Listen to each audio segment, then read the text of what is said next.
இந்த ஆ, கர்த்தருடைய வார்த்தைகளை பகிர்ந்து கொள்வாங்க. Uncle over to you.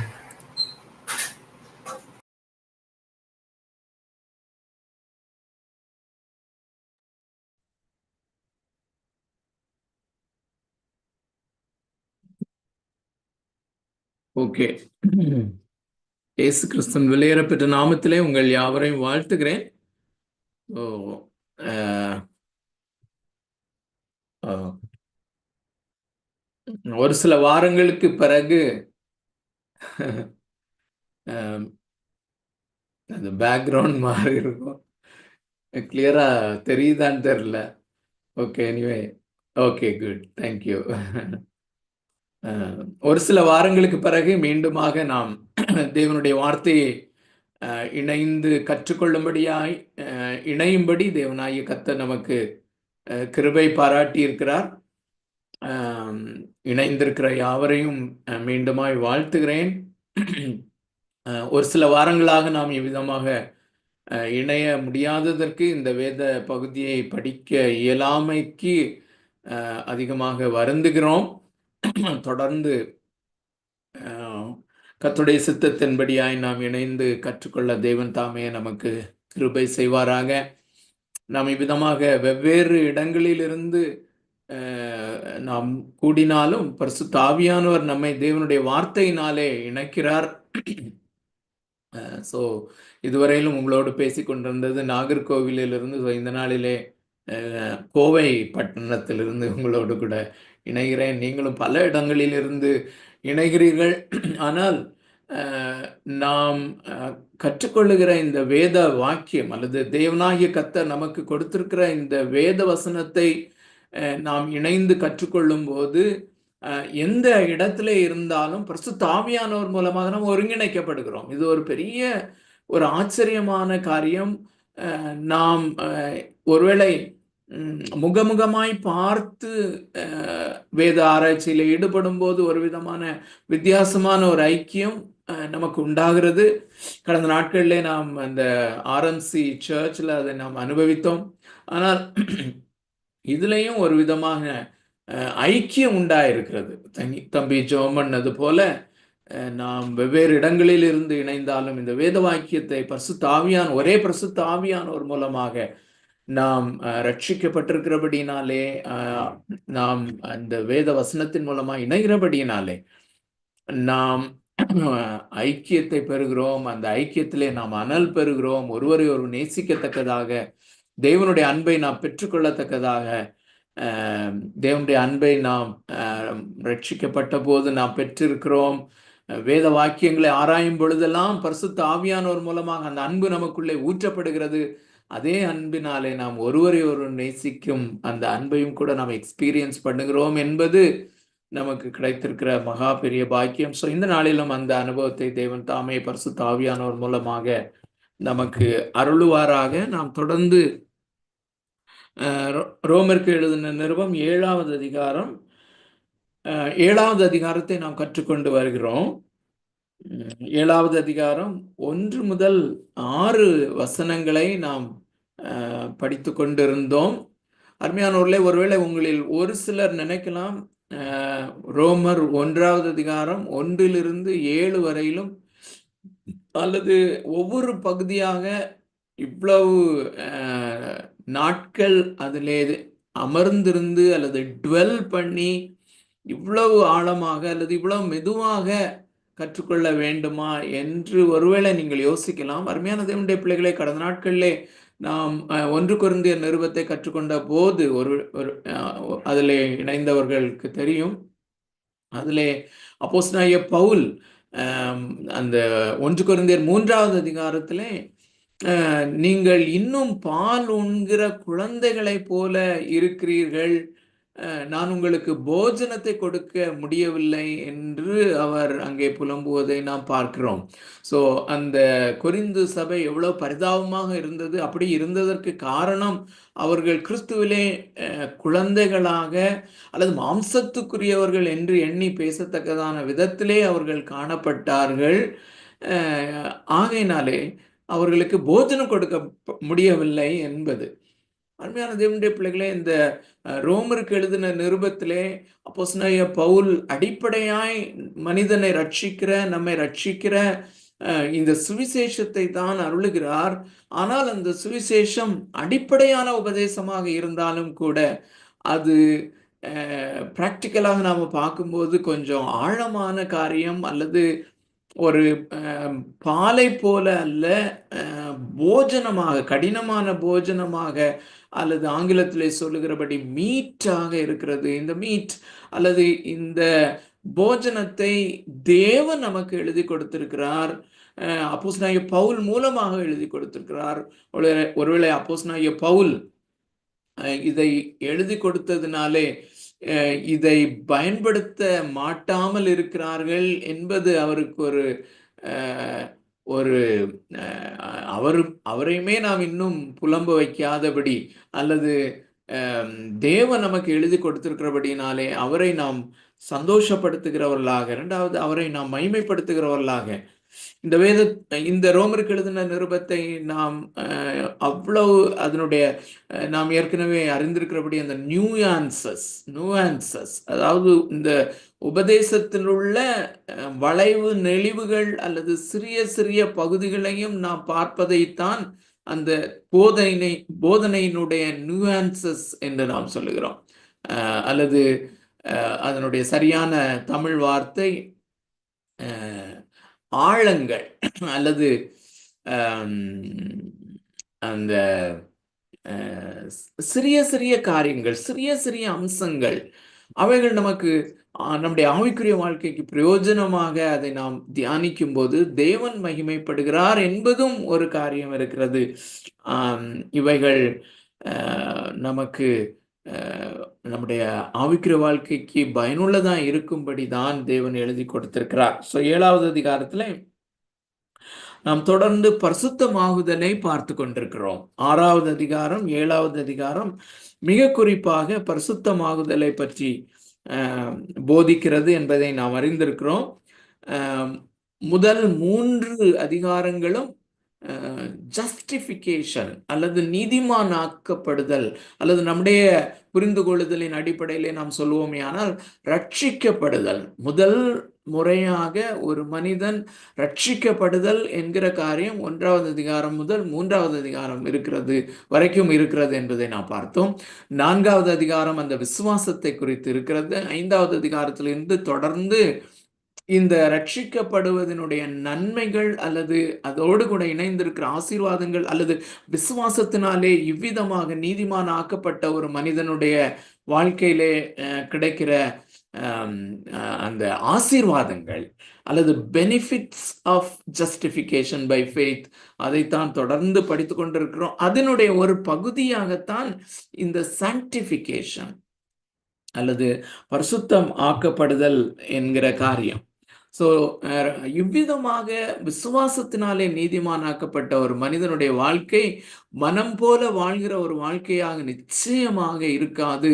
அது பரிசுத்தமாக்கப்பட்ட ஒரு வாழ்க்கையாக, அல்லது பரிசுத்தத்திலே நாளுக்கு நாள் அவன் முன்னேறுகிற ஒரு வாழ்க்கையாகத்தான் அது இருக்கும் என்பதை நாம் அறிந்திருக்கிறோம். அதைத்தான் அங்கே 6வது அதிகாரத்திலையும் 7வது அதிகாரத்திலையும் எழுதுகிறதை நாம் பார்க்கிறோம். ஏனென்றால் நாம் அறிந்திருக்கிறபடி அப்போஸ்தலனாகிய பவுல் இந்த கிருபையை மேன்மைப்படுத்துகிறார்.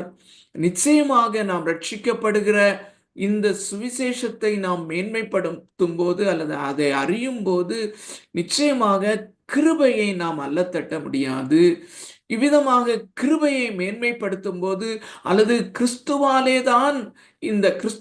மாத்திரமே இந்த ரட்சிப்பு உண்டாகிறது, கிருபையினாலே மாத்திரமே இந்த ரட்சிப்பு உண்டாகிறது, விசுவாசத்தினாலே மாத்திரமே இந்த ரட்சிப்பு உண்டாகிறது, மனிதனுடைய ரோல் அங்கே இல்லை என்பதை சொல்லும் பொழுது, அந்த கிருபையை உண்மையாக விளங்கி கொள்ளும் போது, கிருபையை வெஹமென்ட்டாக பிரசங்கிக்கும் போது ஜனங்களுக்கு பிரச்சனை. அப்படியானால் எப்படி வேண்டுமானாலும் வாழ்ந்து கொள்ளலாமா?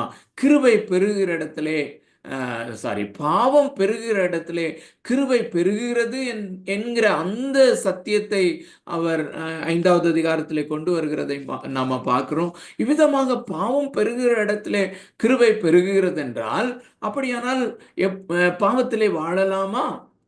நியாயப்பிரமாணம் தேவையில்லையா என்கிற காரியத்துக்கு தான் 6வது அதிகாரத்திலே அப்படி அல்ல, நீங்கள் கிருபையை சரியாக விளங்கிக் கொள்ளவில்லை. The preciousness of grace. அது என்ன?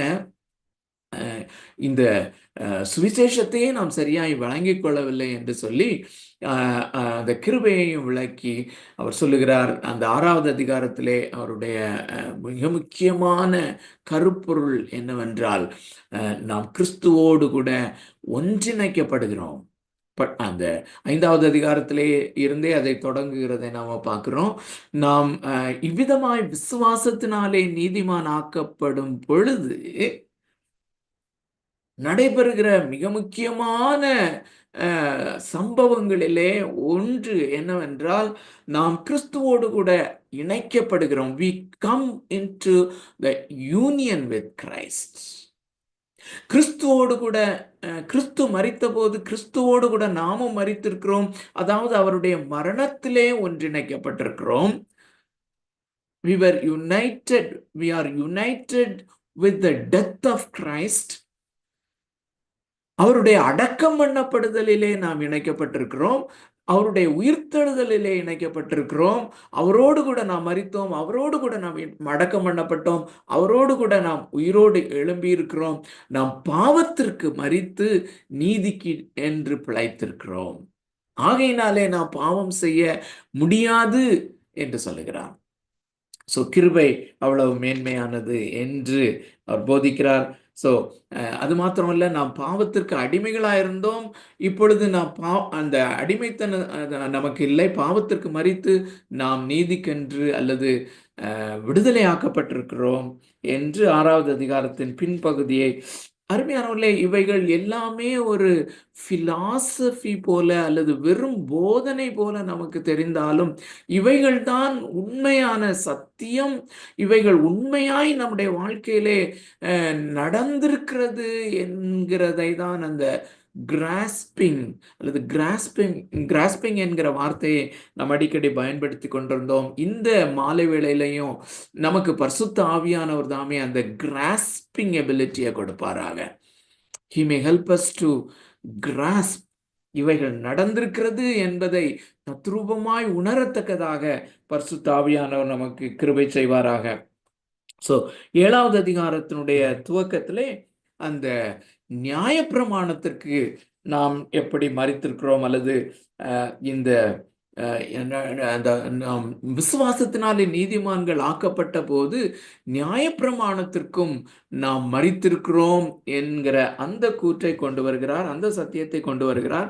அருமையான தேவனுடைய பிள்ளைகளே, நம்முடைய பரிசுத்தமாகுதலுக்கு, ஃபார் அவர் சாங்டிஃபிகேஷன், இதை உணர்தல் அல்லது இதை கிராஸ்ப் பண்ணுதல், இதை புரிந்து கொள்ளுதல், இதை கிராஸ்ப் பண்ணுதல், இதிலே வாழுதல் மிக மிக முக்கியமானது. நாம் நினைக்கலாம், நியாயப்பிரமாணம் அது யூதர்களுக்குரியதல்லவா, அல்லது நியாயப்பிரமாணத்திற்கும் எனக்கும் என்ன சம்பந்தம் என்று சொல்லி, அருமையானவர்களே, இதை குறித்து கொஞ்சம் நாம சிந்திப்பது இந்த பகுதியை நாம் தியானிப்பதற்கு பிரயோஜனமாக இருக்கும் என்று நினைக்கிறேன். அருமையான தேவனுடைய பிள்ளைகளே, இந்த நியாயப்பிரமாணத்தின்படி நல்ல கவனிங்க, இந்த ஜஸ்டிஃபிகேஷன் அல்லது நீதிமான் ஆக்கப்படுதல் என்கிற காரியம் நியாயப்பிரமாணத்தை அனுசரிப்பதினால் உண்டாவதில்லை என்பதை நாம் நன்றாக அறிந்து கொண்டோம். அதுல நாம ரொம்ப ஃபெமிலியராக இருக்கலாம். ஆனால் அப்போஸ்தலனாகிய பவுல் இங்கே வலியுறுத்தி கொண்டு வருகிற காரியம் என்னவென்றால், நம்முடைய பரிசுத்தமாகுதலுக்கும் இந்த நியாயப்பிரமாணம் உதவாது. ஒரு விதத்திலே உதவுகிறது என்பதை இந்த அதிகாரத்திலே கொண்டு வருகிறார். ஆனால் இந்த நியாயப்பிரமாணத்தை அனுசரிப்பதினால் நாம் பரிசுத்தமாக ஆக்கப்பட முடியாது என்கிற காரியம். நாம தான் நியாயப்பிரமாணத்தை அனுசரிப்பது இல்லையே என்றால், நல்ல கவனிங்க, நியாயப்பிரமாணம் அல்லது நியாயப்பிரமாணத்தை சார்ந்த சில கட்டுப்பாடுகளை நான் எனக்கென்று வைத்து கொண்டு, அல்லது நியாயப்பிரமாணத்தை சார்ந்த சில ஒழுக்க நெறிமுறைகளினுடைய சட்டதிட்டங்களை எனது திருச்சபையிலோ அல்லது எனது சமுதாயத்தினாலேயோ போதிக்கப்பட்டு அவைகளை அனுசரிப்பதினாலே அல்லது வெளிப்படையாய் நான் சில காரியங்களை செய்வதினாலே, சில காரியங்களை அவாய்ட் பண்ணுவதினாலே நான் ஒரு தூய்மையான வாழ்க்கையை வாழ்ந்து விடலாம் என்ற எண்ணமும் இதிலே அடங்குகிறது. அப்படிப்பட்ட வாழ்க்கையினாலே நான் பரிசுத்த வாழ்க்கையை அல்லது தேவன் மகிமைப்படும் பரிசுத்த வாழ்க்கையை அல்லது இந்த அப்போஸ்தலனாகிய பவுல் மூலமாக தேவனாகிய கர்த்தர் போதித்திருக்கிற இந்த கிறிஸ்தவ முறைப்படியான சுவிசேஷத்தின்படியான பரிசுத்தமாகுதல் உண்டாகாது. அப்படியானால் தேவனுடைய சமூகத்திலே நம்முடைய பரிசுத்தம் அங்கீகரிக்கப்பட முடியாது. ஸோ நான் சொன்னபடி இந்த நியாயப்பிரமாணத்தை அனுசரித்து அல்லது நியாயப்பிரமாணத்தை சார்ந்த சில கட்டுப்பாடுகளை நாம் பின்பற்றுவதன் மூலமாக பரிசுத்தமாகுதல் என்றால் என்ன, அல்லது அதனுடைய வெளிப்பாடு என்ன என்றால், அதிகமான சிந்தனை செய்து நம்முடைய கான்டெக்ட்ல யோசித்து 3 காரியங்களை உங்களுக்கு முன்பதாக கொண்டு வர விரும்புகிறேன். ஒன்று, அல்லது இப்படி பார்க்கலாம், நம்ம இந்த கட்டுப்பாடுகளை அனுசரிப்பதினாலே அல்லது நியாயப்பிரமாணத்தை சார்ந்த நெறிமுறைகளை நான் வகுத்து கொண்டு அல்லது எனக்கு வகுத்து கொடுக்கப்பட்டது நிமித்தம் நான் பரிசுத்தமாக முயற்சி செய்கிறேன் என்பதை எதனால் அடையாளம் கண்டுகொள்ளலாம்? ஒன்று, முதலாவது, எனக்குள்ளே அது ஒரு பயத்தை கொடுக்கிறது. எந்த நியாயப்பிரமாணத்தை அல்லது எந்த கட்டுப்பாடு நெறிமுறையை, எந்த சட்டத்தை நான் பின்பற்றினேன், எதை பின்பற்ற முடியவில்லை, எதை மீறினேன், ஒருவேளை என்னை அறியாமல் நான் மீறிவிட்டேனோ, நான் இதை மீறிவிட்டேன், அதை மீறிவிட்டேன் என்கிற ஒரு பய உணர்வு நமக்குள்ளே இருக்கும். அநேக கிறிஸ்தவர்களுடைய வாழ்க்கை, இந்த கிறிஸ்தவ வாழ்க்கை அல்லது பரிசுத்தமாகுதலின் வாழ்க்கை ரெண்டும் ஒண்ணுதான். ஸோ பரிசுத்தமாகுதலின் வாழ்க்கை அல்லது இந்த கிறிஸ்தவ வாழ்க்கை பயம் நிறைந்த வாழ்க்கையாய் மாறிவிட்டது. ரெண்டாவது, இப்படிப்பட்ட ஒரு நியாயப்பிரமாணத்தை அனுசரிப்பதின் மூலமாக பரிசுத்த வாழ்க்கையில் நான் இருக்கிறேன் என்றால், எனக்குள்ளே ஒரு விதமான ஒரு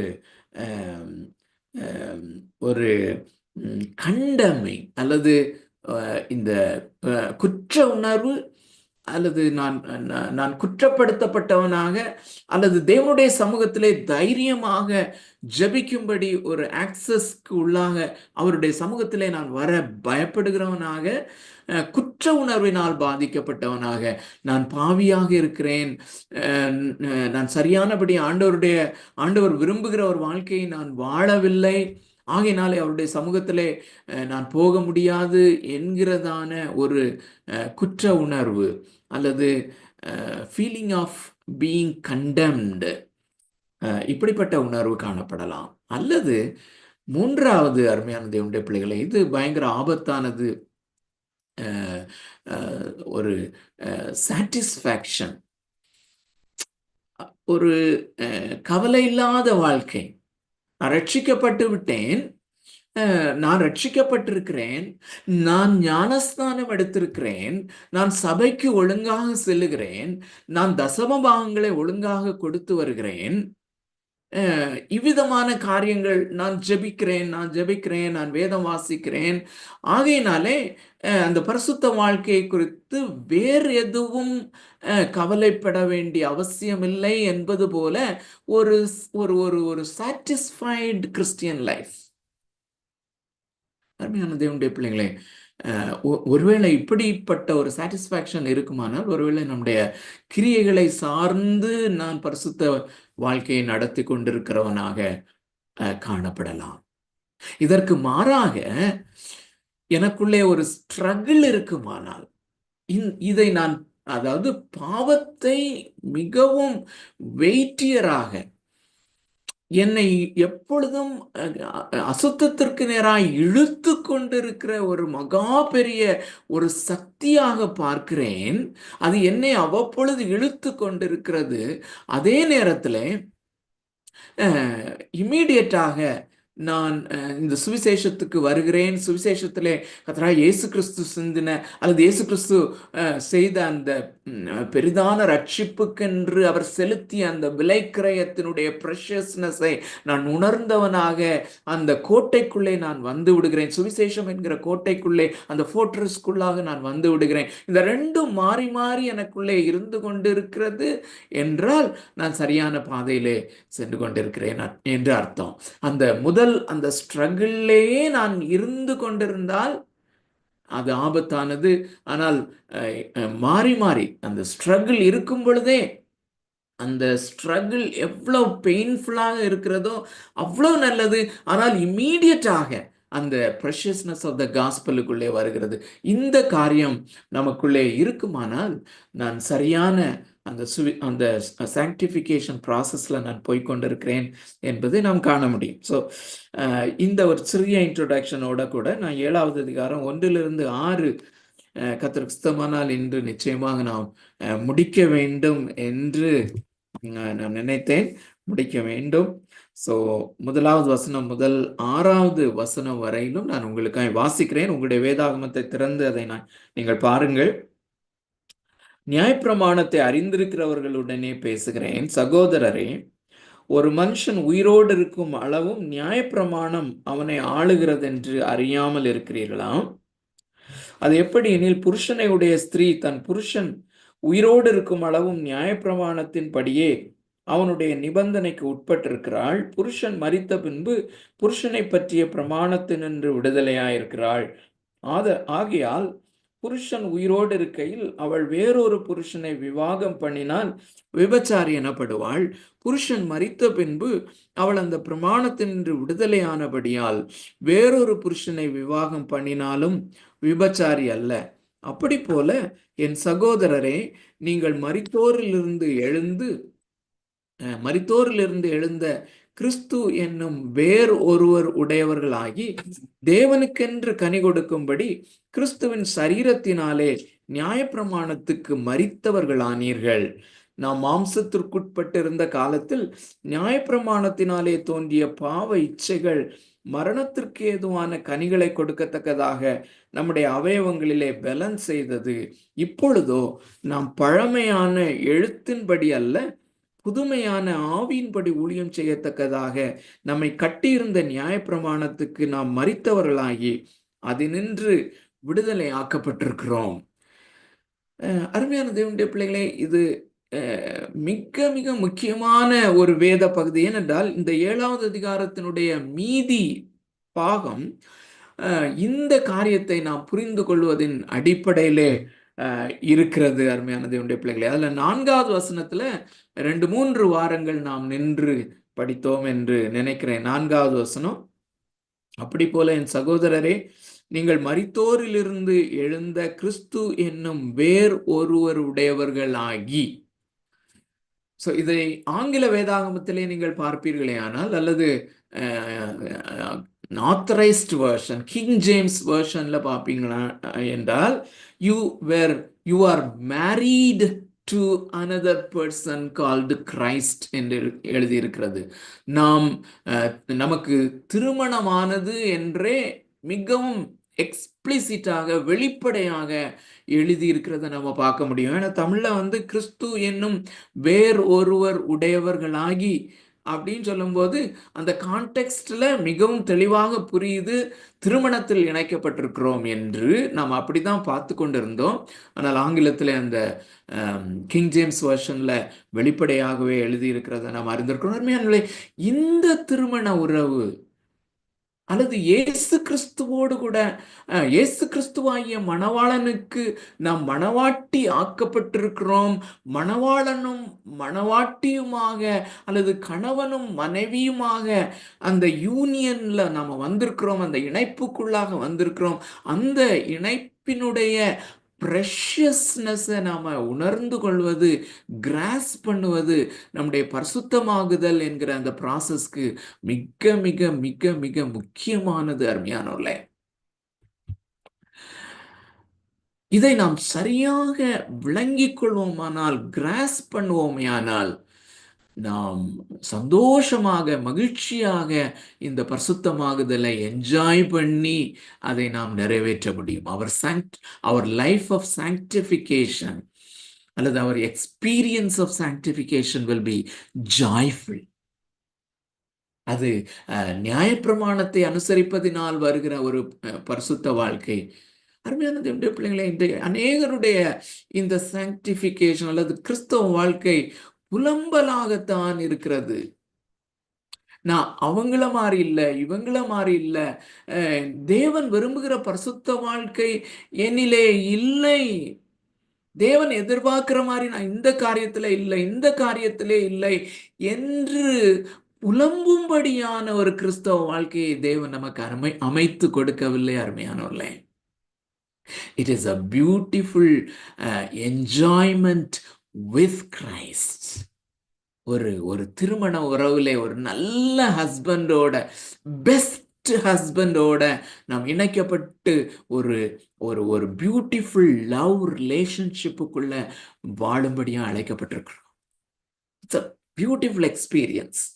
ஸோ அருமையான தேவனுடைய பிள்ளைகளே, இந்த திருமண வாழ்வினுடைய ப்ரெஷியஸ்னஸை பார்த்தோம். ஒரு 8 காரியங்கள் என்று சொல்லி, எத்தனை பார்த்தோன்னு எனக்கு சரியா தெரில. அந்த 8ஐயும் நான் வேகமாக நரேட் பண்ண வேண்டும் என்று நினைத்தேன். முதலாவதாக, அவருடைய பெயர் நம்முடைய பெயர் ஆகிவிட்டது என்று, அது எல்லாருக்கும் ஞாபகம் இருக்கும்னு நினைக்கிறேன். We have acquired his name. குடும்ப பெயராக இந்த அண்ட சராசரங்களையும் படைத்த infinitely righteous, infinitely just, infinitely holy God, அவருடைய சொந்த குமாரன் அவரை போன்ற அல்லது அவருக்கு கோ ஈக்குவல், கோ இட்டர்னல், அதே infinitely righteous and infinitely holy, infinitely just Jesus Christ, அவருடைய அல்லது இந்த பிதாவாகிய தேவனுடைய இந்த இயேசு கிறிஸ்துவனுடைய பெயர் என்னுடைய பெயராக, என்னுடைய குடும்ப பெயராக மாறிவிட்டது, கிறிஸ்டியன்ஸ் என்கிற அந்த பெயர். ஸோ அந்த ஒரு மேன்மையை நாம் பெற்றிருக்கிறோம் என்கிறதை நாம் கிராஸ் பண்ணும்போது இம்பாக்ட் ஆன் அவர் சாங்டிஃபிகேஷன், அவருடைய பரிசுத்தமாகுதலிலே அது பெரிய பலன் செய்கிறதாக இருக்கிறது. ரெண்டாவது, அவருடைய ஸ்டாண்டிங், இயேசு கிறிஸ்துவனுடைய ஸ்டாண்டிங் நம்முடைய ஸ்டாண்டிங்காய் மாறினது என்று பார்த்தோம். பிதாவாகிய தேவன் இயேசு கிறிஸ்துவை எப்படி பார்க்கிறாரோ, எப்படிப்பட்ட நீதி உள்ளவராக பார்க்கிறாரோ, அதே விதமாக அந்த கிறிஸ்துவுக்கு உள்ளே நாம் இருக்கிறபடினாலே, அவரோடு கூட இணைக்கப்பட்டிருக்கிறபடினாலே, அவருடைய மனைவியாக்கப்பட்டிருக்கிறபடினாலே, அதே நீதியை நமக்கு தந்து அதே நீதி பரராக நம்மையும் பார்க்கிறார் என்கிற அந்த காரியம். மூன்றாவதாக, அது நம்ம பார்த்தோமான்னு தெரியல, வேகமாக பார்க்கலாம். நமக்கு ஒரு ஆக்சஸ் உண்டாயிருக்கிறது என்று ரோமருக்கு எழுதின நிருபம் 5வது அதிகாரம் 1வது வசனத்தின் அடிப்படையிலே, ரோமருக்கு எழுதின நிருபம் 5வது அதிகாரம் 1வது வசனம், இவ்விதமாக விசுவாசத்தினாலே நீதிமான்கள் ஆக்கப்பட்டிருக்க அவருடைய சமூகத்தில் கிருபையில் பிரவேசிக்கும் ஸ்லாக்கியத்தை அல்லது அவருடைய சமூகத்தில் பிரவேசிக்கும் ஸ்லாக்கியத்தை விசுவாசத்தினாலே பெற்று அதிலே நிலை கொண்டிருக்கிறோம் என்று. அருமையானவர்களே, இந்த ஆக்சஸ் என்கிற காரியம் மிகவும் ஆச்சரியமான ஒரு காரியம். ஆனால் ஜெபிக்கிற எல்லாரும், நான் அடிக்கடி சொல்லுகிறபடி, ரோமன் கேத்தலிக்ஸும் ஜெபிக்கிறாங்க, இந்த இயேசு கிறிஸ்துவனிடத்துல தான் ஜெபிக்கிறோம், இந்த தேவனிடத்துல தான் ஜெபிக்கிறோம்னு சொல்லி ஜெபிக்கிறாங்க. எல்லா மதத்தினரும் அல்லது அந்த சிஎஸ்ஐ எல்லா டினாமினேஷன்ல உள்ளவங்களும், ரட்சிக்கப்பட்டவர்களும் ரட்சிக்கப்படாதவர்களும் எல்லாருமே ஜெபிக்கிறார்கள். ஆனால் அந்த ஆக்சஸ், உண்மையாய் அவருடைய சமூகத்திலே பிரவேசித்து அவராலே அங்கீகரிக்கப்படுகிற அந்த காரியத்தை தான் நம்ம ஆக்சஸ் அப்படின்னு சொல்றோம். அந்த ஆக்சஸ் இந்த விசுவாசத்தினாலே நீதிமான்கள் ஆக்கப்பட்டவர்களுக்கு இந்த முறையிலே தான் நமக்கு கிடைக்கிறது. அல்லது உண்மையாய் கிறிஸ்துவனுடைய மனவாட்டியாய் நாம் இணைக்கப்பட்டது நிமித்தமாக இந்த ஆக்சஸ் நமக்கு உண்டாகிறது. நான்காவதாக அவரோடு கூட நாம் ஆளுகை செய்வோம். அவருடைய மனவாட்டியாக, அவருடைய அவர் ராஜாதி ராஜாவாக வீற்றிருந்து, சிங்காசனத்திலே வீற்றிருந்து கடைசி நாளிலே அவர் நியாயாதிபதியாக இருப்பார். உலகத்தை நியாயம் தீர்ப்பார். அவர் தேவதூதர்களை, தள்ளப்பட்ட தேவதூதர்களை நியாயம் தீர்ப்பார் என்று 1 கொரிந்தியர் 6வது அதிகாரத்துல நம்ம ரீசெண்டாக தியானித்தோம். அதில் பார்ட்டிசிபேட் பண்ணாதவங்களும் அதை உணர்ந்து கொள்ளலாம். 1 கொரிந்தியர் 6வது அதிகாரத்தில் முதல் 3-4 வசனங்கள்ல நீங்கள் தேவதூதர்களையும் நியாயம் தீர்ப்பீர்கள் என்று எழுதியிருக்கிறது. உலகத்தையும் நீங்கள் நியாயம் தீர்ப்பீர்கள் என்று எழுதியிருக்கிறது. எப்படி என்றால், ராஜாதி ராஜாவாக இயேசு நியாயாதிபதியாக அந்த சிங்காசனத்திலே உட்கார்ந்து தேவதூதர்களை நியாயம் தீர்க்கும் போது, உலகத்தை நியாயம் தீர்க்கும் போது, நாம் அவருடைய மனவாட்டியாக, குயின்ஸாக அல்லது ராணிகளாக ராஜாவின் பக்கத்திலிருந்து அவர் அதை நியாயம் தீர்க்கும் போது அதிலே நாமும் பார்ட்டிசிபேட் பண்ணுகிறோம். ஈக்குவல் பார்ட்டிசிபேஷன் நமக்கும் இருக்குதுன்னு சொல்லி பார்க்கிறோம்.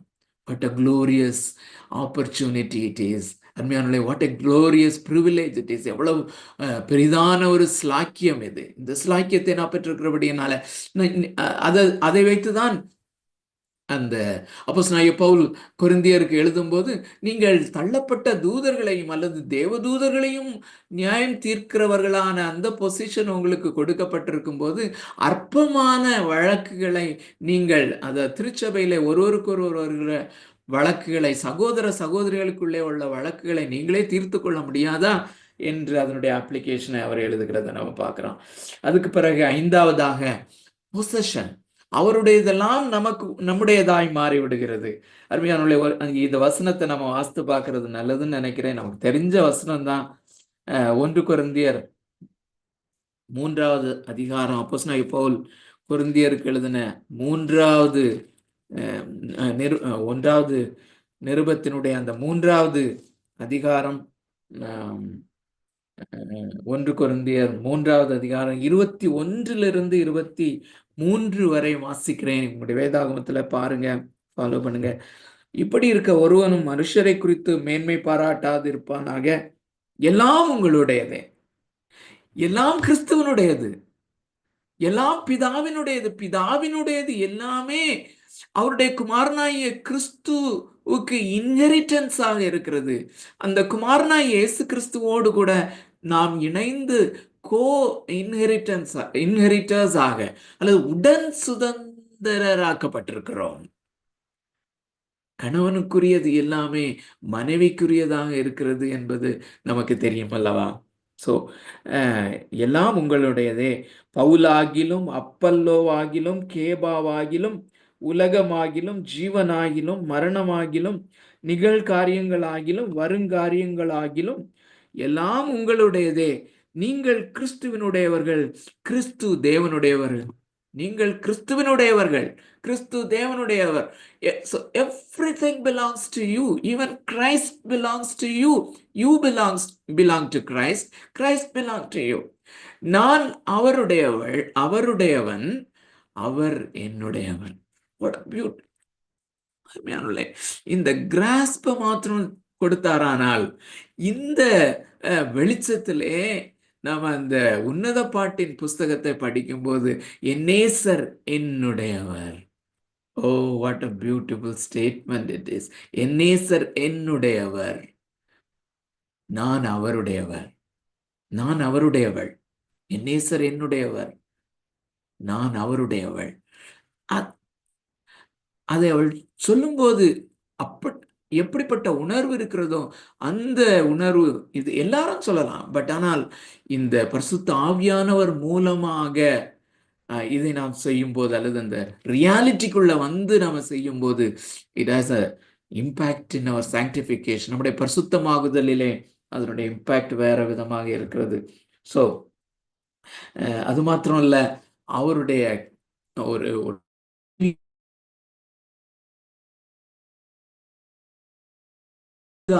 அவருடைய கரிசனை நமக்கு கிடைக்கிறது. அதுதான் எபேசியருக்கு எழுதின நிருபத்துல, அதுவும் நமக்கு நல்லா தெரிஞ்ச வசனம் தான். ஆனாலும் எபேசியர் 5வது அதிகாரம் ஒரே ஒரு வசனத்தை வாசிக்கலாம். 27வது வசனம்.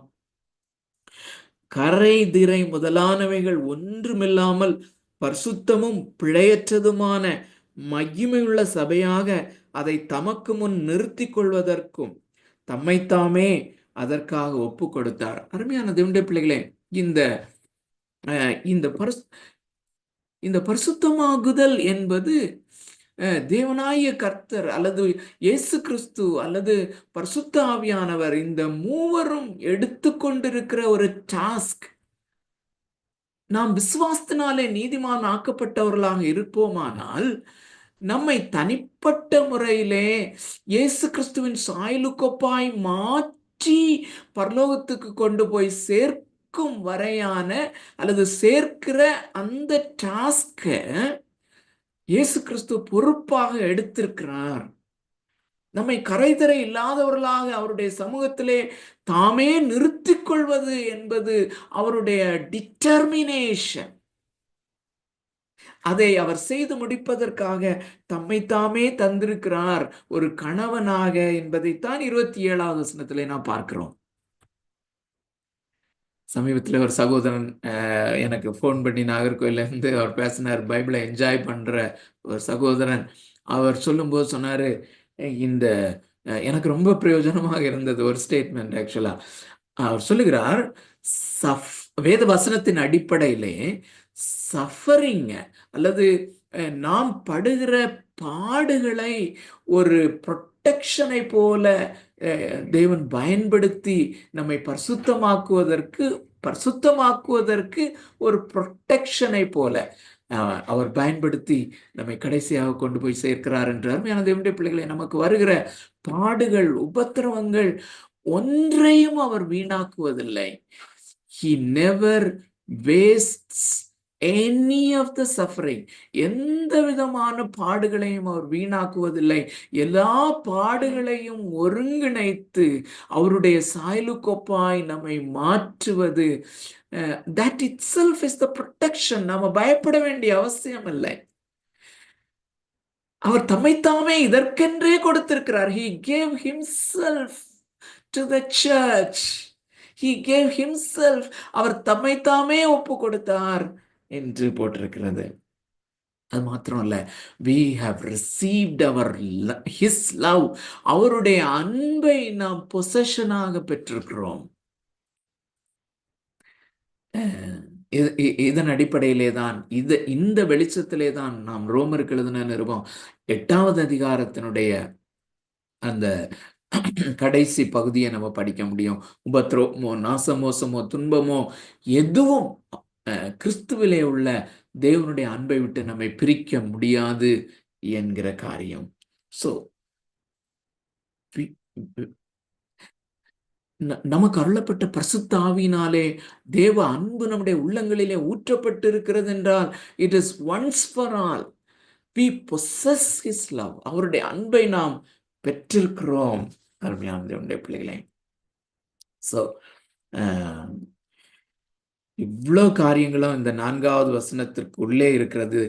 ஒரு முறை கூட அந்த 4வது வசனத்தை நான் வாசிக்கிறேன், ஃபாலோ பண்ணுங்க. அப்படி போல என் சகோதரரே, நீங்கள் மரித்தோரிலிருந்து எழுந்த கிறிஸ்து என்னும் வேறு ஒருவர் உடையவர்களாகி தேவனுக்கென்று கனி கொடுக்கும்படி கிறிஸ்துவின் சரீரத்தினாலே நியாயப்பிரமாணத்துக்கு மரித்தவர்களானீர்கள் என்று சொல்லி, ஸோ 5வது வசனத்திலையும் 6வது வசனத்திலையும் அதற்கான காரணத்தை சொல்லுகிறார். ஏனென்றால் ஆங்கில வேதாகமத்திலே அந்த 4வது வசனம் முடிஞ்ச உடனே ஃபார், ஏனென்றால் என்ற ஒரு வார்த்தை இருக்கிறது. அதை நாம வேணா போட்டுக்கொள்ளலாம். ஏனென்றால் 5வது வசனத்தையும் 6வது வசனத்தையும் வாசிக்கிறேன். நாம் மாம்சத்திற்கு உட்பட்டிருந்த காலத்தில் நியாயப்பிரமாணத்தினாலே தோன்றிய பாவ இச்சைகள் மரணத்திற்கு ஏதுவான கனிகளை கொடுக்கத்தக்கதாக நம்முடைய அவயவங்களிலே பலன் செய்தது. இப்பொழுதோ நாம் பழமையான எழுத்தின்படி அல்ல, புதுமையான ஆவியின்படி ஊழியம் செய்யத்தக்கதாக நம்மை கட்டியிருந்த நியாயப்பிரமாணத்துக்கு நாம் மரித்தவர்களாகி அதினின்று விடுதலை ஆக்கப்பட்டிருக்கிறோம். நம்முடைய கிறிஸ்தவ வாழ்க்கையினுடைய ஒரு டெஃபனிஷனை நிறைய ஆஸ்பெக்ட்ல நம்ம பார்த்து கொண்டே வருகிறோம். அருமையானவர்களே, இந்த 5வது வசனத்திலையும் 6வது வசனத்திலையும் கூட அந்த நம்முடைய கிறிஸ்தவ வாழ்க்கை எப்படிப்பட்டது, கிறிஸ்தவ வாழ்க்கையினுடைய இன்னொரு டெஃபனிஷனை இந்த நியாயப்பிரமாணத்தின் அடிப்படையிலே அல்லது நியாயப்பிரமாணத்தோடு கூட நமக்கு இருக்கிற அந்த உறவின் அடிப்படையிலே அதை அவர் பிரித்திருக்கிறார், அதை அவர் வர்ணித்திருக்கிறார். அதில் 5வது வசனத்தில் அந்த நெகட்டிவ் ஆஸ்பெக்டை பார்க்குறோம், 6வது வசனத்தில் பாசிட்டிவ் ஆஸ்பெக்டை நம்ம பார்க்க முடியும். நெகட்டிவ் ஆஸ்பெக்ட் என்ன? நாம் மாம்சத்திற்கு உட்பட்டிருந்த காலத்திலே நியாயப்பிரமாணத்தினாலே தோன்றிய பாவ இச்சைகள் மரணத்திற்கு ஏதுவான கனிகளை கொடுக்கத்தக்கதாக நம்முடைய அவயவங்களிலே பலன் செய்தது. அவர் அப்போஸ்தலனாகிய பவுல் இங்கே அல்லது தேவனாகிய கர்த்தர் இங்கே இந்த பாவத்தினுடைய பலன் அல்லது பாவத்தினுடைய வல்லமை எப்படிப்பட்டது என்பதை சொல்லுகிறார். நம்முடைய முந்தின வாழ்க்கையிலே விசுவாசத்தினாலே நீதிமான்கள் ஆக்கப்படுவதற்கு முந்தின நம்முடைய வாழ்க்கையை அவர் விவரிக்கிறார். அப்படி விவரிக்கும் போது அதனுடைய மிக முக்கியமான தன்மை என்ன? மரணத்திற்கு ஏதுவான கனிகளை கொடுக்கத்தக்கதாக அல்லது நாள்தோறும் நம்மை ஒரு மரண வாழ்க்கைக்கு நடத்தத்தக்கதாக, இறுதியிலே ஒரு மரணத்திலே, நித்திய மரணத்திலே நம்மை கொண்டு சேர்க்கும்படியாக மரணம் என்கிற கனியை நமக்குள்ளே உண்டாக்கத்தக்கதாக அது பயங்கரமாக பலன் செய்து கொண்டிருந்தது. அல்லது இட் ஒர்க்ட் வெரி பவர்ஃபுல்லி. ஆனால் இப்பொழுது அப்படி இல்லை என்று சொல்லுகிறார். அருமையான தேவனுடைய பிள்ளைகளே, நாம் விசுவாசத்தினாலே நீதிமான் ஆக்கப்பட்ட போது இப்படிப்பட்ட ஒரு ரேடிக்கலான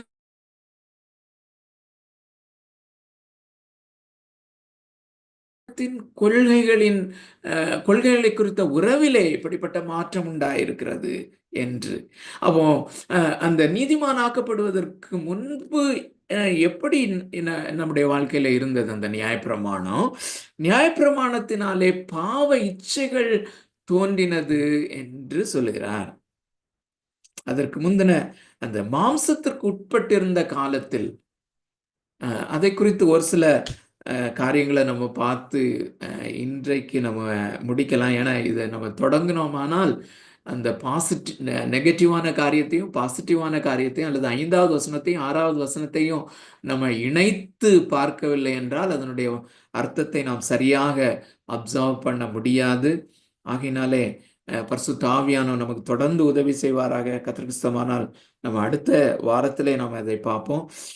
இன்றைக்கு இந்த 5வது வசனத்தினுடைய துவக்கத்திலே மாம்சத்திற்கு உட்பட்டிருந்த காலத்தில் என்று சொல்லும்போது நாம் விசுவாசத்தினாலே நீதிமான்களாக்கப்படுவதற்கு முன்னால அல்லது ரட்சிக்கப்படுவதற்கு முன்னால உள்ள நம்ம அனுபவம் அது அப்படிங்கிறத நம்ம தெளிவாக புரிந்து கொள்ள வேண்டும். கடந்த வாரத்திலே அந்த ஆர்எம்சி சர்ச்சில் நம்ம அந்த அப்போஸ்தலனாகிய பவுல் கொரிந்தியருக்கு எழுதின 1வது நிருபத்தை தியானிக்கும் போது அந்த மாம்சத்துக்குரியவர்கள் என்கிற வார்த்தையிலே கொஞ்சம் கேள்வி இருந்தது. தம்பி ஜாஷுவா அதை கேள்வியை கேட்டாங்க. அதுக்கும் இதற்கும் சம்பந்தப்படுத்தி அல்லது அந்த பேசேஜையும் நாம தெளிவாக புரிந்து கொள்ளும்படி இந்த புதிய ஏற்பாட்டிலே மாம்சத்துக்குரியவர்கள் என்கிற வார்த்தை பல அர்த்தங்களிலே வருவதினாலே அதை குறித்த ஒரு சின்ன வெளிச்சத்தை நாம் பெற்றுக்கொள்ள வேண்டியது மிக மிக அவசியம் என்று நான் கருதினபடியினாலே அதையும் நம்ம பார்த்துருவோம். அருமையானவர்களே, இந்த வார்த்தைகள் மிக மிக முக்கியமானது என்பதை நாம் அறிந்திருக்கிறோம். இந்த வேத பகுதிகளை நாம் அறிந்து கொள்ள வேண்டுமானால் அதிலே அந்த எழுத்தாளர்கள், அப்போஸ்தலர்கள் அல்லது தீர்க்கதரிசிகள் அவர்கள் என்ன வார்த்தையை பயன்படுத்தி இருக்கிறார்கள், அந்த வார்த்தையை எந்த கான்டெக்ஸ்ட்ல பயன்படுத்தி இருக்கிறார்கள், எந்த சந்தர்ப்பத்திலே பயன்படுத்தி இருக்கிறார்கள் என்பதை பொறுத்து அதனுடைய அர்த்தங்கள் மாறும். குறிப்பாக இந்த மாம்சம் என்கிற அந்த வார்த்தை, மாம்சத்துக்குரியவர்கள், மாம்சம் என்கிற அந்த வார்த்தை மாத்திரம் 4 விதங்களிலே பயன்படுத்தப்பட்டிருக்கிறது.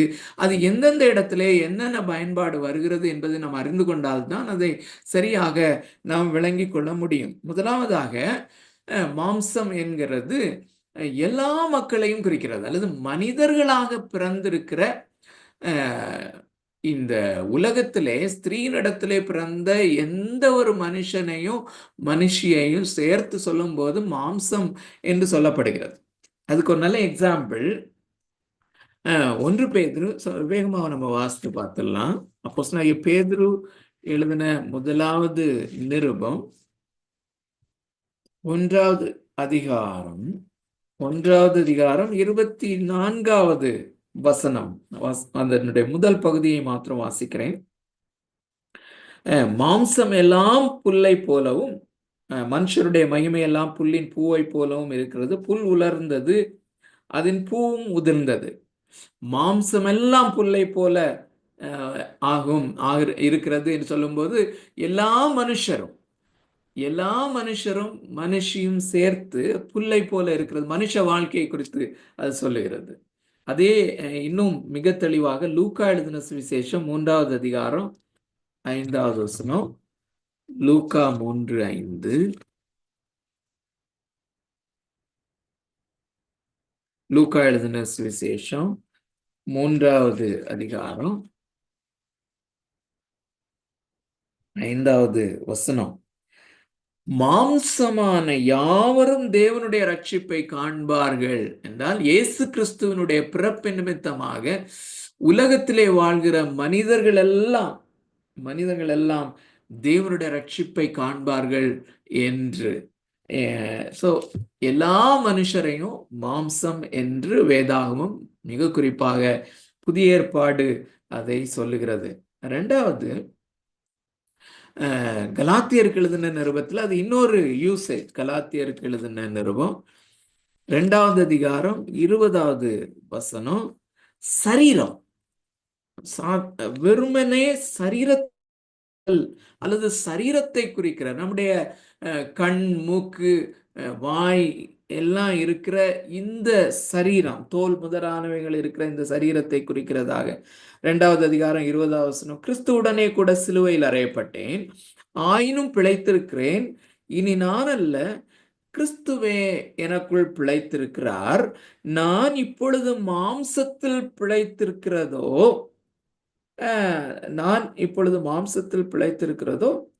என்னில் அன்பு கூர்ந்து எனக்காக தம்மை தாமே ஒப்பு கொடுத்த தேவனுடைய குமாரனை பற்றி விசுவாசத்தினாலே பிழைத்திருக்கிறேன்.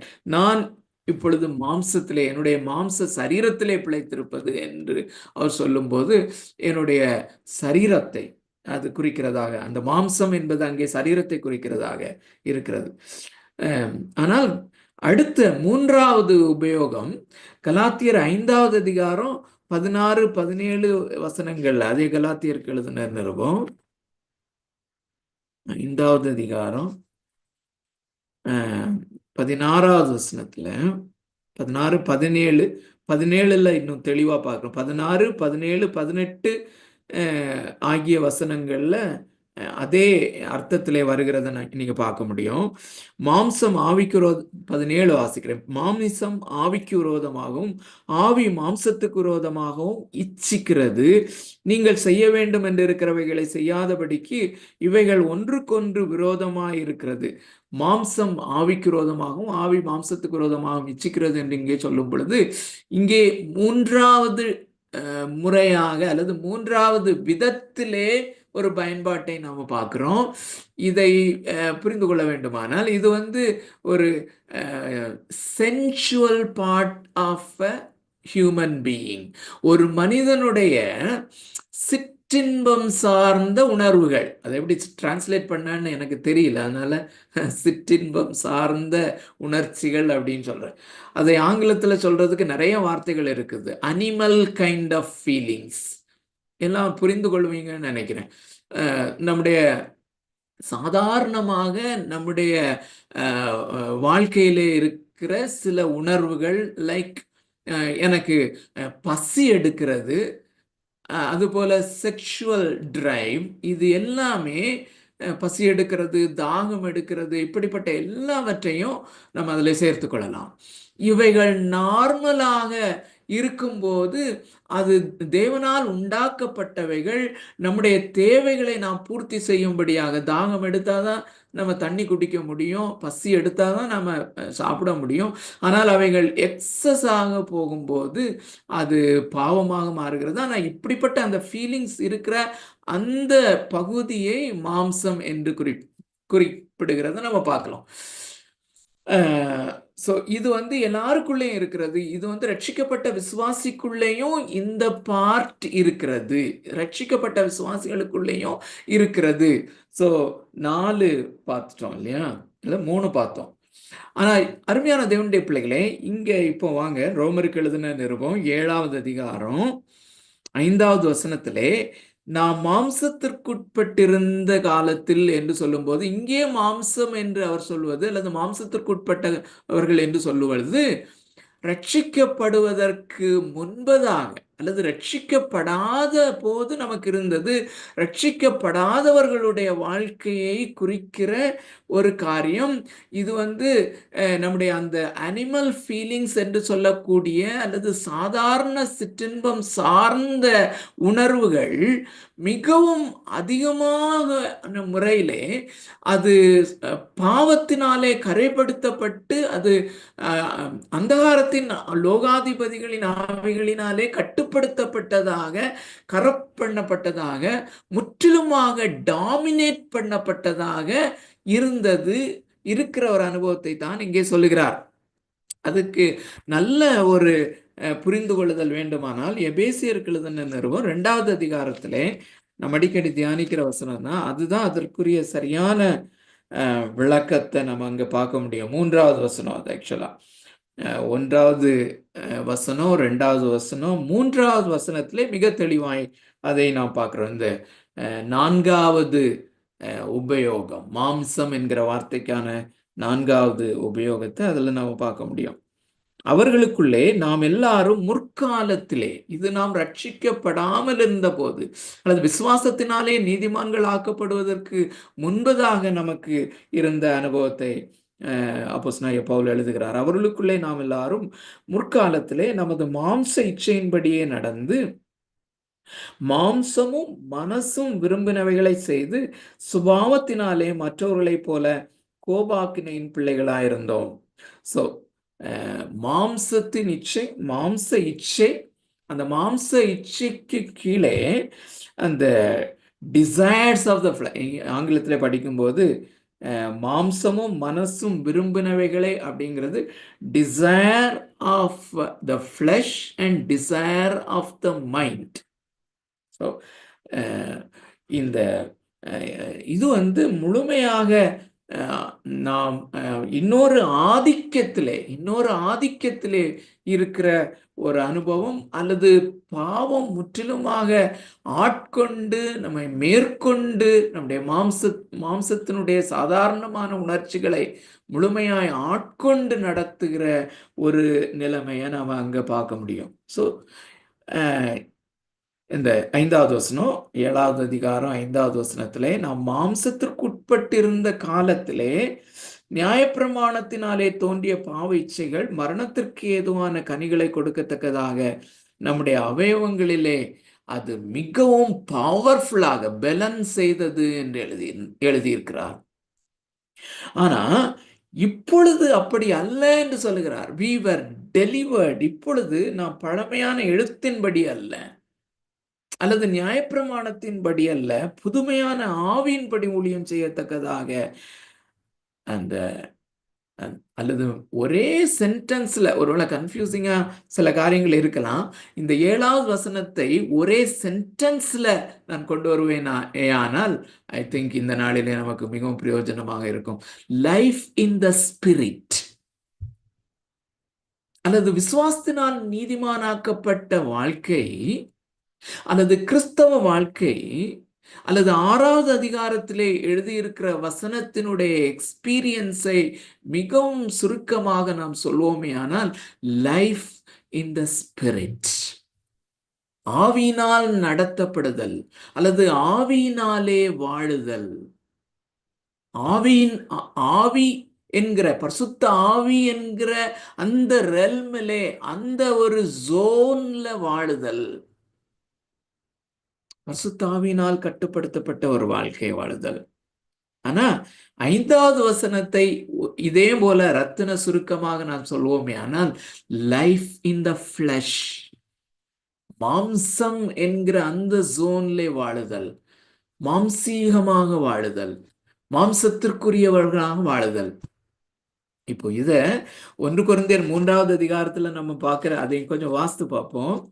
அங்கே ஆக்சுவலா அப்போஸ்தலனாகிய பவுல் என்ன சொல்லுகிறார் என்று 3 வசனத்தையும் வேகமா வாசித்து அதை சொல்லி நான் இன்றைய பைபிள் ஸ்டடியை முடிக்க விரும்புகிறேன். மேலும் சகோதரரை, நான் உங்களை ஆவிக்குரியவர்கள் என்று எண்ணி உங்களுடனே பேசக்கூடாமல் மாம்சத்துக்குரியவர்கள் என்றும் கிறிஸ்துவுக்குள் குழந்தைகள் என்றும் எண்ணி பேச வேண்டியதாயிற்று.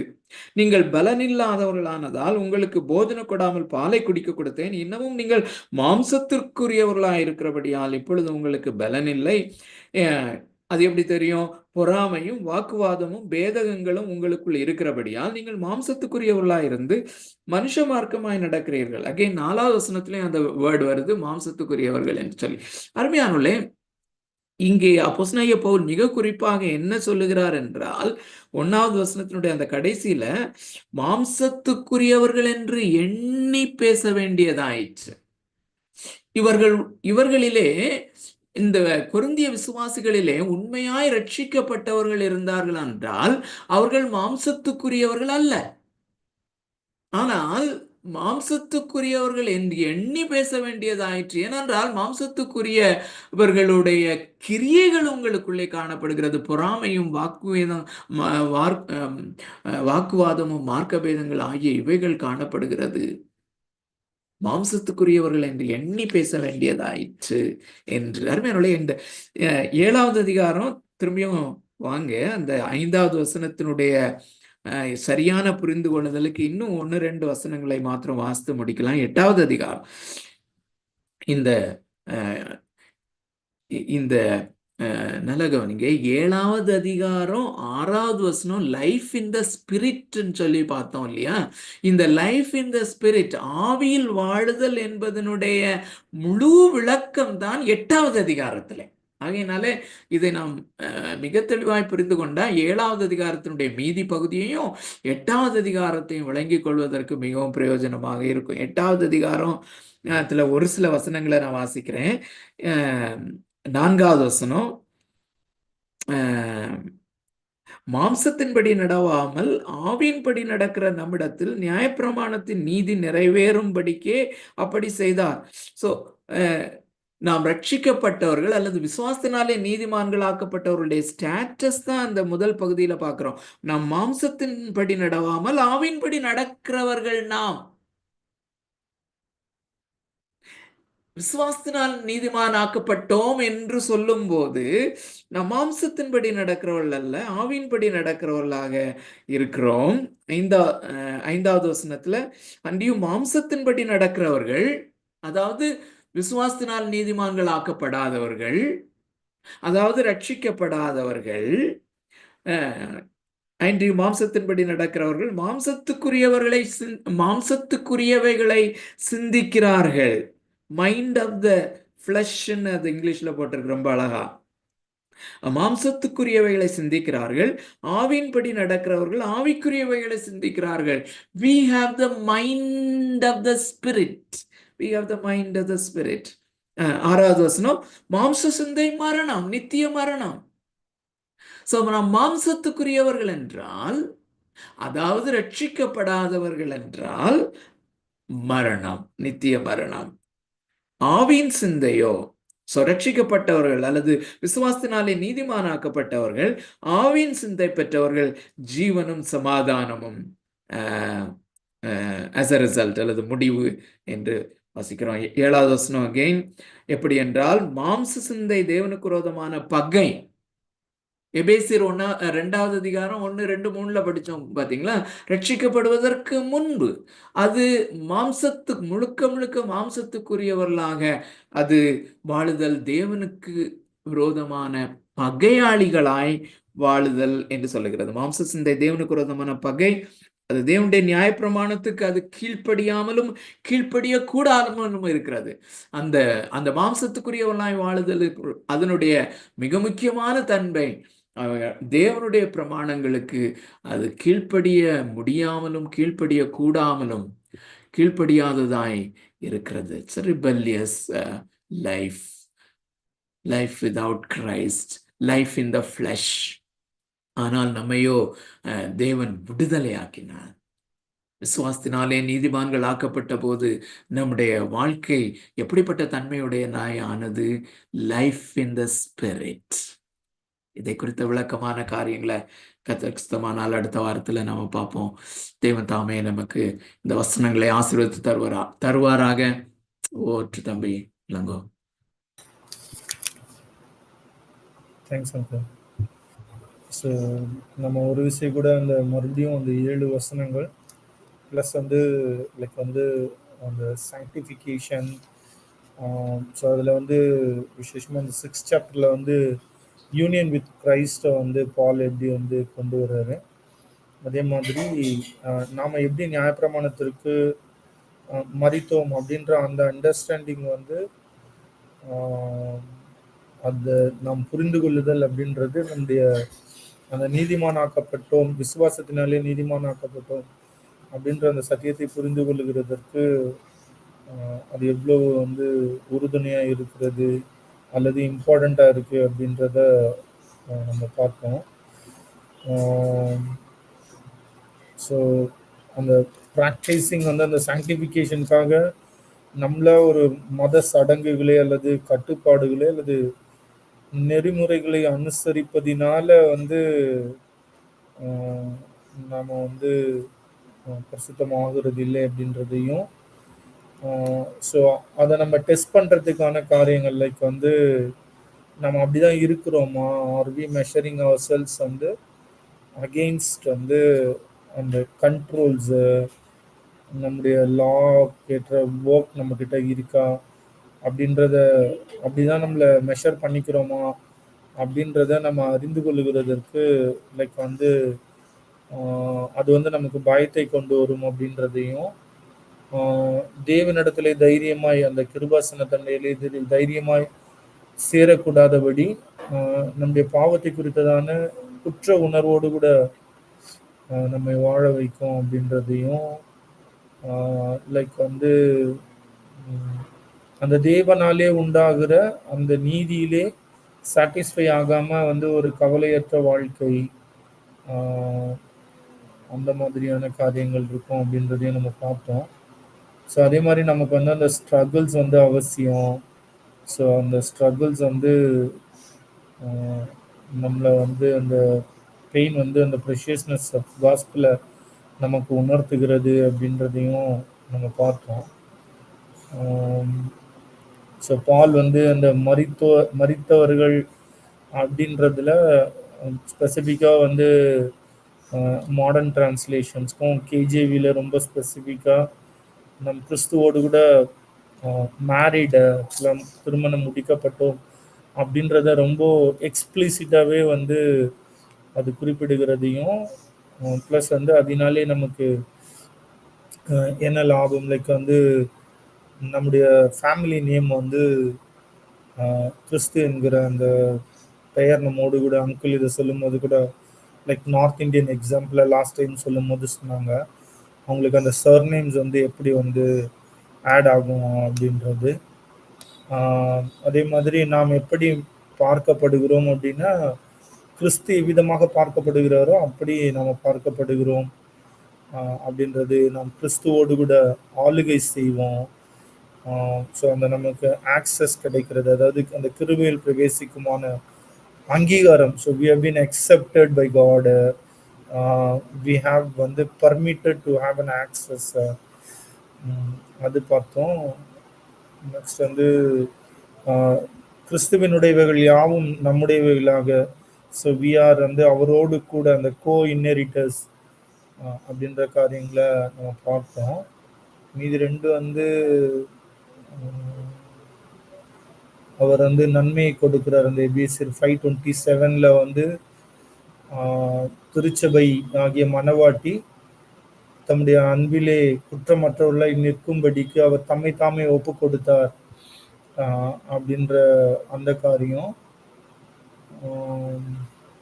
நாம் அவருடைய அன்பை நாம் பொசிஷனாக பெற்றிருக்கிறோம் அப்படின்ற காரியத்தை பார்த்தோம். கடைசியா வந்து லைக் வந்து மாம்சத்திற்குரியவர்கள் அப்படின்னு வேதாகமம் குறிப்பிடும் பொழுது எப்படிப்பட்ட காரியங்களை, அதுவும் விசேஷமாய் அந்த கிரீக் லாங்குவேஜ்ல புதிய ஏற்பாட்டை எழுதின அப்போஸ்தலனாகிய பவுல் அந்த டேர்மை வந்து டிஃப்ரெண்ட் கான்டெக்ட்ல டிஃப்ரெண்ட் மீனிங்காக அவர் பயன்படுத்துகிறார். அப்படின்னும் பொழுது இந்த பூமியிலே மனிதர்களாய் பிறந்த யாவரையும் அப்படி குறிப்பிடுகிற ஒரு செயலையும் பார்க்குறோம் நம்ம. அடுத்தது அது சிற்றின்பத்தை சார்ந்த அந்த உணர்வுகளை குறித்து உணர்த்தும் பொழுது, அல்லது அதை கண்டித்து உணர்த்தும் பொழுது, அதை காண்பித்து கொடுக்கும் பொழுது அந்த டேர்மை வந்து பால் வந்து பயன்படுத்துகிறத பார்க்குறோம். ஒரு சில இடங்களில் நம்மளுடைய பிஃபோர் ரீஜெனரேஷன் ஸ்டேட்டை வந்து முன்பு நாம் எப்படி இருந்தோம், ஸோ அந்த டிஸ்டிங்ஷனை காட்டுறதுக்காக வந்து பால் வந்து அந்த காரியங்களை பயன்படுத்துகிறத நம்ம பார்த்தோம். அடுத்தது கடைசி அந்த கொரிந்தியன்ஸில் வந்து லைக் அந்த ஆவியின்படி நடக்காமல் சரியான ரட்சிப்பை பெறாத நபர்களையும் பால் எவ்விதமாக குறிப்பிடுகிறார் அப்படின்றது கொஞ்சம் ப்ராப்ளி டிஃபிகல்ட்டாக தான் இருந்திருக்கும். ஸோ நீங்கள் மறுபடியும் ஒரு விசை கூட நம்ம பொறுமையாக உட்காந்து பேசேஜஸை படித்து அந்த கான்டெக்ட்ல முன்னாடி பின்னாடி பால் எதை டீல் பண்ணுறாரு அப்படின்றத நாமளும் வந்து திரைய பட்டணத்தாரை போல வந்து நம்ம ஆராய்ந்து பார்க்கவும், எப்படி வந்து மாடு வந்து அசை போடுமோ அந்த மாதிரி திரும்பவும் நம்ம அந்த அசை போடுகிறதுனால தான் நமக்கு வந்து அதோட பலனை வந்து நம்ம அந்த ஃபுல் ரிஜாய்ஸ் இருக்குல்ல, சும்மா ஏதோ காதில் கேட்டோம் அப்படி போனோம் அப்படின்னு இல்லை. ஓகே, ஸோ அந்த ரியல் ஜாயை நம்ம என்ஜாய் பண்ணும்படிக்கு ஸோ திரும்பவும் நீங்கள் கேளுங்க. ஓகே, ஸோ நம்ம இப்போதைக்கு ஃபஸ்ட்டு ஜெபிக்கலாங்க, அதுக்கப்புறம் கேள்விக்குரிய பகுதிக்கு போகலாம். ஃப்ரெடி இல்லை, ஓகே, ஐஃபோன் இல்லையே. ஓகே, ஜாஷுவா ப்ரேயர் பண்ண முடியுமா ஜாஷுவா?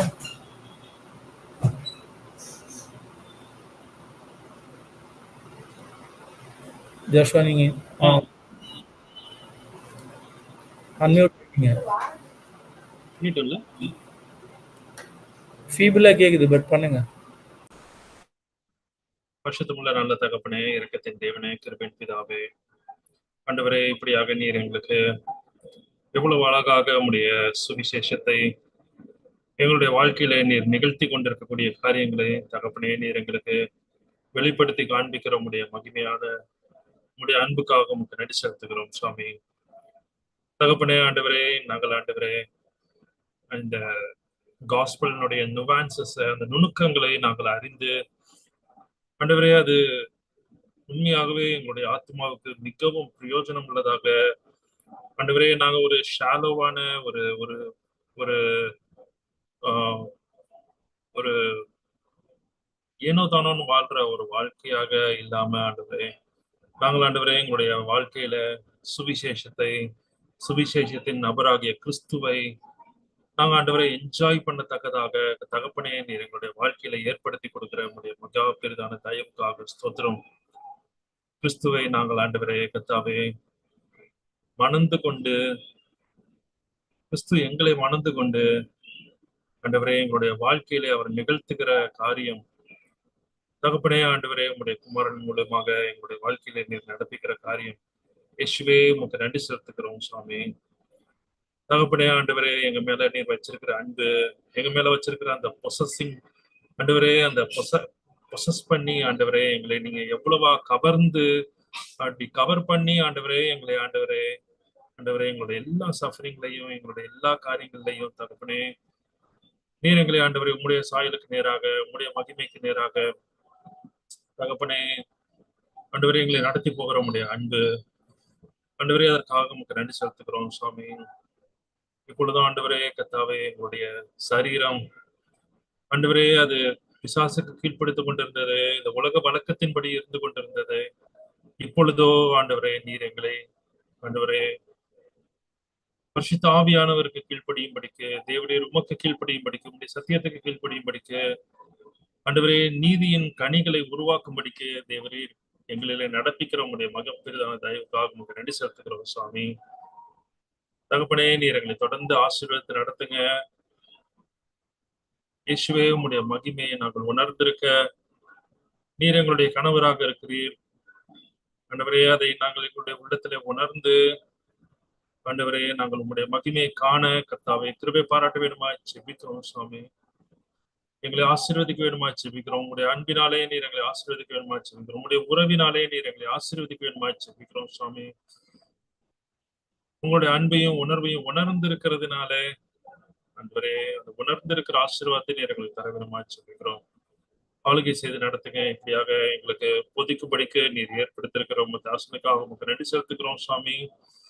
எவ்வளவு ஆண்டவரே கர்த்தாவே இந்த சத்தியங்கள் நாங்க ஆண்டவரே அப்படி ஒரு ஆம்பிக்குட்டியில வச்சுட்டு போகாதபடிக்கு எங்களுக்கு நீர் போதிக்கத்தக்கதாக ஆண்டவரே அந்த சரீரம் அப்படின்ற இந்த காரியத்துல எவ்வளவாக ஆண்டவரே நீர் ஆண்டவரே உங்களுடைய வெளிச்சத்தை நீங்க வச்சிருக்கிறீங்க சுவாமி. தகப்பனே உங்களுடைய அன்புக்காக ஸ்தோத்திரம் சுவாமி. எங்களை தொடர்ந்து ஆளுகை செய்து நடத்துங்க நீர் மகிமைப்படுகிறாங்க. எல்லா துதிகன மகிமையெல்லாம் ஒருவருக்கு ஏறெடுக்கிறோம். மீட்பர் மூலம் ஜெபம் கேளும் எங்கள் நல்ல பிதாவே. ஆமென். தேங்க்யூ. ஆக்சுவலாக அங்கிள் சைன் அவுட் ஆகிட்டாங்க. ஸோ நம்ம நெக்ஸ்ட் வீக் கொஷின் ஆன்சர்ஸ் வச்சுக்கலாம். பட் ஒன் திங் ஜஸ்ட் நான் ரீசெண்டாக ஒரு அண்ணன் சொல்லும்போது நான் கேட்ட ஒரு காரியம் லைக் வந்து as there are difficult passages in Bible. Okay, அந்த அங்கிள் மென்ஷன் பண்ணும்போதும் அந்த நுவான்சஸ் அப்படின்ற வார்த்தையை பயன்படுத்தினாங்க. ஜாஷுவா ப்ரேயரில் பண்ணும்போதும் அதை வந்து சொன்னாங்க.